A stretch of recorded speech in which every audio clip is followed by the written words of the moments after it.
Et salut à tous, c'est Captain et je vous retrouve pour la critique de l'épisode 10 de Gotham qui s'appelait Lovecraft.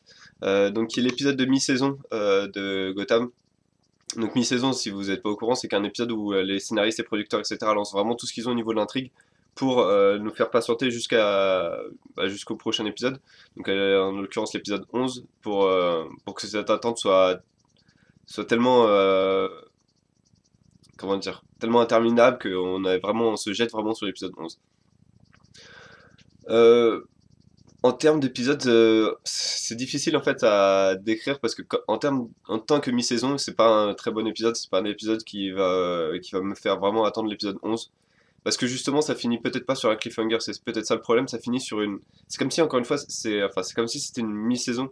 C'est comme si c'était une saison qui s'arrêtait et une deuxième qui commençait parce que toute la situation de Gordon a changé dans cet épisode et en fait, par rapport aux 10 premiers épisodes. Là, il recommence vraiment de zéro, c'est-à-dire il repart tout en bas de l'échelle des policiers, vu qu'il a été déchu jusqu'au poste de gardien de l'asile d'Arkham, donc garde du corps, enfin garde prisonnier, on peut dire ça, vu que l'asile c'est quand même plus une prison qu'un asile, hein, du moins dans l'univers de Batman. Donc, en tant que, ouais, c'est en tant que mi-saison, c'était pas un très bon épisode. En tant que épisode, c'était assez bon. C'est-à-dire qu'on a pas mal d'intrigues qui s'entrechoquent. Donc, du coup, ils n'ont pas le temps de passer vraiment beaucoup de temps sur ces intrigues-là. On a donc, du coup, Gordon qui est vraiment figurant dans cet épisode, qui se fait défoncer tout simplement par des assassins qui du coup tue Lovecraft alors que Lovecraft allait lui révéler qui avait plus ou moins été au moins au courant du futur assassinat de Wayne, vu qu'il avait la page sous les yeux, une page sur qui avait investi sur les actions de Wayne Enterprise juste avant le meurtre de Wayne, donc c'est que forcément cette personne était au courant. Donc du coup cet épisode-là, enfin cette partie-là était pas super intéressante, c'était vraiment juste une raison pour nous présenter l'asile, donc ils ont pas trouvé de meilleur moyen, en même temps c'est le moyen le plus direct que d'amener Gordon jusqu'à l'asile, plutôt que de faire le contraire, d'amener l'asile jusqu'à Gordon, avec des prisonniers qui s'échappent, mais ça aurait été un peu gros dès la première semaine d'ouverture quasiment, donc Gordon y est amené. L'intrigue autour de Falcon est un peu bizarre parce que Falcon, on nous l'a présenté pendant 9 épisodes comme le mec hyper gentil, enfin pas non pas hyper gentil mais très ordonné, très calme, qui garde son sang-froid. Et là d'un coup, juste parce que son argent a été touché, enfin d'accord c'est son argent mais je pense pas que c'était là où il gardait la principe, ouais, la grande partie de son argent. Il est dans, à mon avis, d'autres réserves. Et donc, il pète un câble comme ça, et puis il tue comme ça un de ses associés, un membre de sa famille. Ça fait un peu bizarre, pas un personnage qui a été établi comme très calme, qui refuse de tuer à moins que ce soit absolument nécessaire. Se mettre comme ça à tuer de sang-froid comme ça m'a un peu choqué. Surtout que, encore une fois, oui. Je pensais vraiment que Fish allait y passer. De toute façon, si vous avez vu mes reviews, vous savez que je pense que ce personnage allait mourir épisode 9 ou 10. Bah, c'est pas le cas, je pense qu'elle va au moins, maintenant, c'est au moins jusqu'à la fin de saison qu'elle va survivre.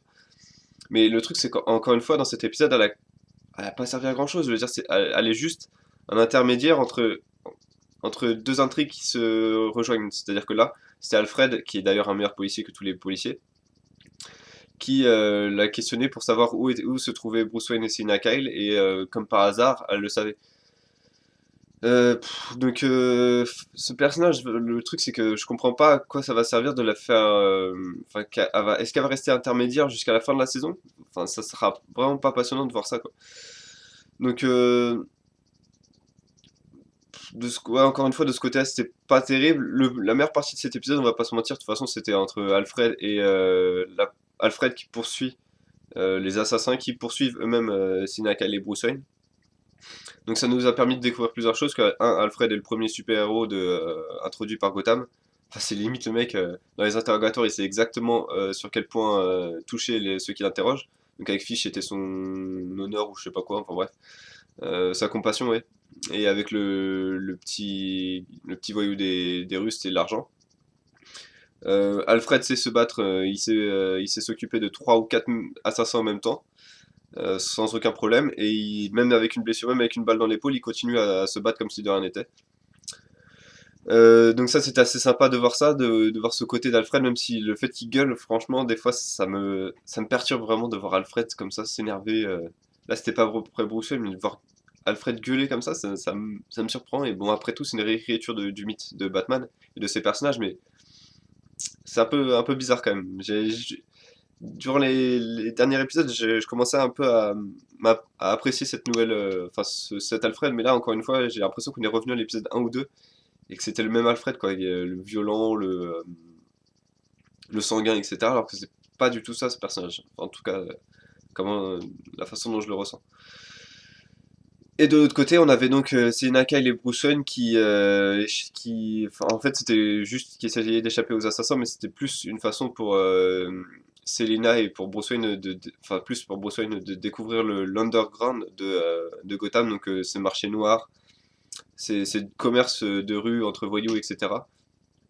C'était une façon pour lui de découvrir cet univers qui forcément il va beaucoup arpenter plus tard quand il sera Batman. Donc c'était assez sympa de voir ce clin d'œil là ou de se dire oui voilà c'est ce sur quoi il va enquêter enfin pendant la grande majorité de sa vie après. Donc cette partie-là était assez sympa. La partie sur Ivy était un peu bizarre, c'est-à-dire que Poison Ivy, je sais pas. On l'avait vu dans l'épisode 1, on la revoit dans l'épisode 10, mais là dans l'épisode 10, on a l'impression que c'est vraiment une psycho, c'est pas une fille qui est. Je l'aurais plus imaginé en train de parler à ses plantes plutôt que de faire la psychopathe qui a des tics de visage, etc. C'était un peu étrange, je sais pas comment ils vont poursuivre le développement de ce personnage, mais si c'est comme ça, à la limite, vaut mieux peut-être la mettre de côté parce que de toute façon, elle n'est pas importante à l'intrigue.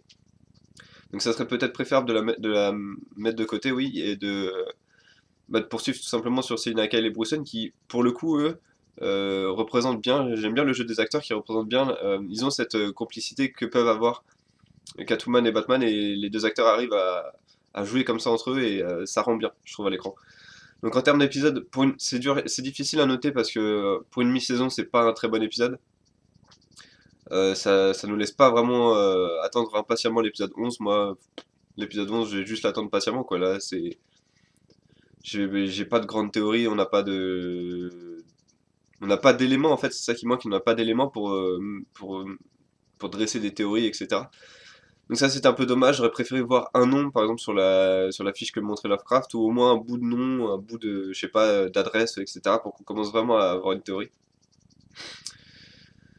Donc en termes de notes, je vais lui mettre c'est c'est difficile à noter, encore une fois, parce que j'ai bien aimé la partie Sinakal, Bruce Wayne et puis Alfred qui était assez sympa.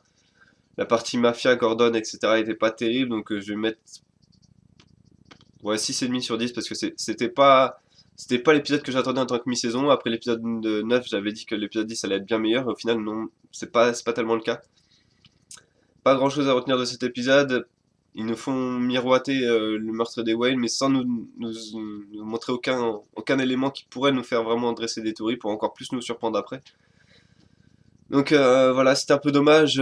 C'est peut-être un épisode qui laisse sur sa fin plus qu'il nous fait attendre. Donc voilà. Maintenant, il va falloir attendre l'épisode 11. Je pense qu'il sortira la deuxième semaine de janvier. Ça sera le deuxième lundi de janvier aux États-Unis. J'ai pas regardé les dates, mais ça sera peut-être un truc comme le 10 janvier ou un truc comme ça, je pense. Donc bah je vous donnerai rendez-vous à ce moment-là. Moi je vous laisse, enfin je vais m'occuper des critiques encore une fois, encore de The Flash. Et puis Constantine, je sais pas si ça continue jusqu'en décembre. Et puis bah moi je vous donne rendez-vous en janvier si vous voulez suivre les critiques de Gotham. À bientôt.